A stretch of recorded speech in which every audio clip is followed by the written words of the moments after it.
Housing, it became clear to me, was a major issue in New Zealand in terms of inadequate income. And for poorer New Zealanders in particular, it became really clear that it was one of the major markers of poverty. For cultural reasons, people like to be near other people of their own culture. And so once you've got a culture that's dominantly in one city, those social ties make it really difficult to move easily away from an expensive city. And so they're likely to put up with very, very poor living conditions and the crowding and that sort of thing. So they tend to be the people that are most hardest hit. You may have 2 or 3 families in one house. That has problems in terms of disease, infections, etc. It's really problematic for kids doing their homework. So it has very, very major social problems.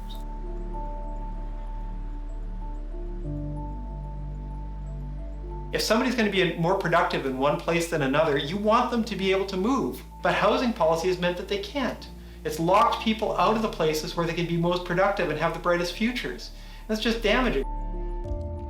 Think about teachers, and it's now very difficult to employ teachers in parts of Auckland because it's just too expensive to live.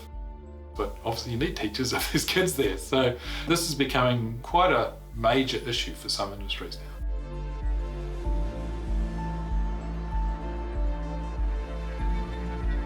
Right throughout the world, we see larger cities are more productive than smaller ones.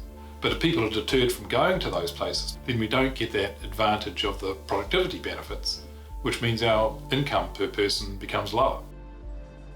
People often forget that our health services and our education services and all these things, our pensions, etc., are all paid through from taxes of people who are earning incomes. So if Auckland prices itself out of the housing market, then not just the people will move, but the firms will move as well. There's great opportunities in Australia.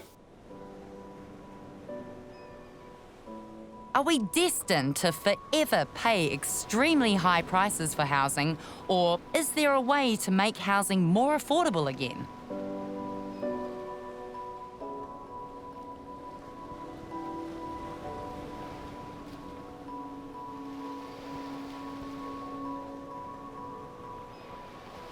There has to be a really concerted effort to ease the planning regulations. There are some pressures now that are coming through at the central government level to improve things, but it's going to require also a very large house building program.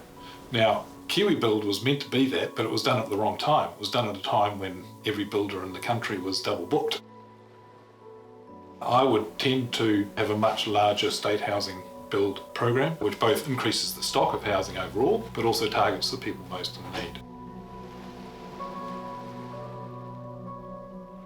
Maybe the answer, unpalatable as it may sound, is that we might need to be building 50 square metre or smaller, 1-bedroom apartments, and if we thought it was warm and it was safe, then many other dimensions like cramped won't matter. Because the alternative is much, much, much worse. It's no housing, or it's living with someone who beats you up, or living with your parents if you're 23, or now 29. The economists that I trust most on this suggest that this actually is part of the solution. The government should be in at that area.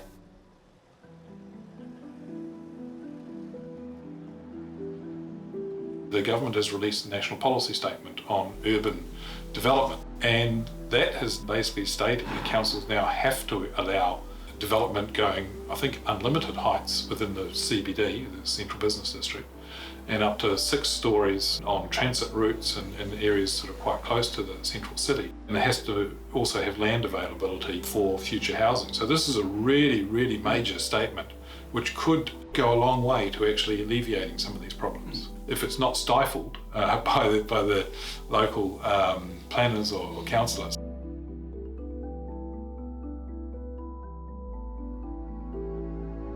Cities have to zone for more housing. Cities have to have reasons to zone for more housing. We need to enable a lot more prefab construction, innovative building methods, import of building materials that are comparable. Like anything out of Vancouver, Seattle, or Tokyo has to be good enough for here, and it's crazy to think otherwise, except maybe in Rotorua because sulfur affects nails in weird ways. You've got like Panasonic in Japan that just builds houses, right? And puts them in containers and then just assemble the house. All the wiring's already built in, all the plumbing's built in, it's just take a kit set, put it up. We need to be enabling a lot more of that.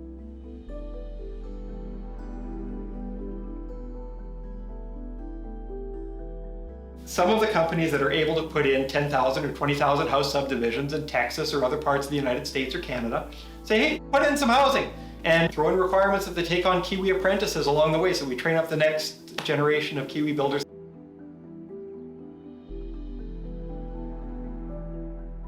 So if we start thinking about it, how can we enable councils to say yes to growth?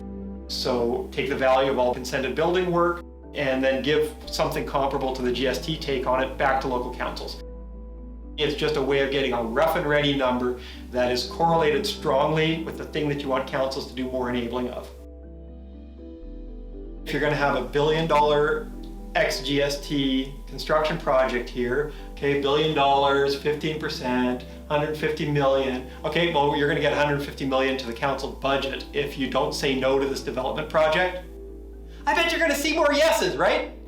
Okay, because you don't just improve council's budget, you give them something that they can use to compensate the losers at the margin. So when council goes to the rezoning hearing, they've got ways then of telling them, hey, if you enable this new development to go in, we can upgrade the local swimming pool, we can upgrade the local library. There's all kinds of services that we can make better now because we can afford to do it and we wouldn't have been able to otherwise. Change the incentives, you change the game.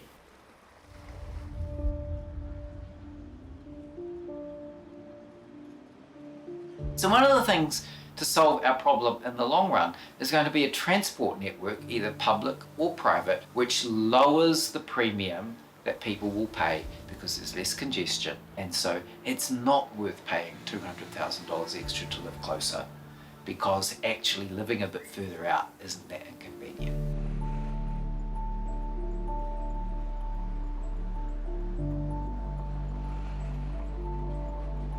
I would really think seriously about whether the completely unusual tax system that we have with respect to retirement taxes should be changed. And I always say, look, if you're in a sailing race and the fleet goes one way and you go the other way, that's not necessarily a bad thing. But if they're going faster than you, you should think seriously about whether that you've made the right decision. And I think we're in that stage now. Maybe this assumption, this cherished belief that we have the best retirement system in the world is not the right thing. The problem is it's hurting young people.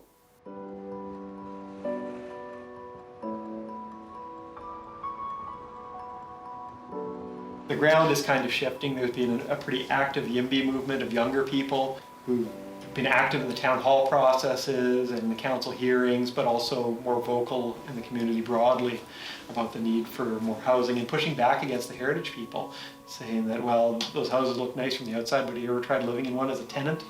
Right? You're going to have mushrooms growing under your bed, and not the good kind. They're not legal yet. I don't think it's too late, but it will take a long time. It's not going to be easy just to get house prices down fast unless the Reserve Bank suddenly decides to put interest rates back up about 5 percentage points. And they're not going to do that in a hurry. The opportunities in other countries which have sorted this mess out a lot better than us are a lot better. And if we don't look like we're going to sort them out, then, go west. Okay, I can't possibly have much more to say.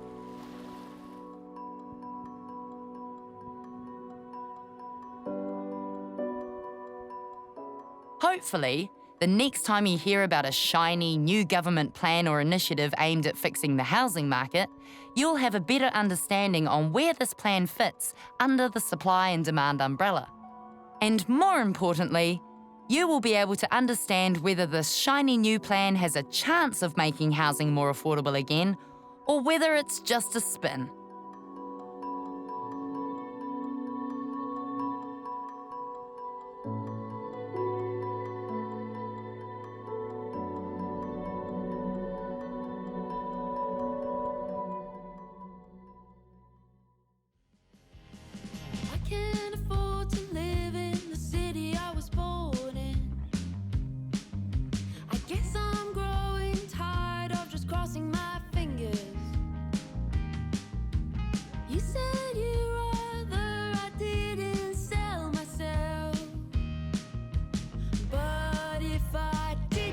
first to pay.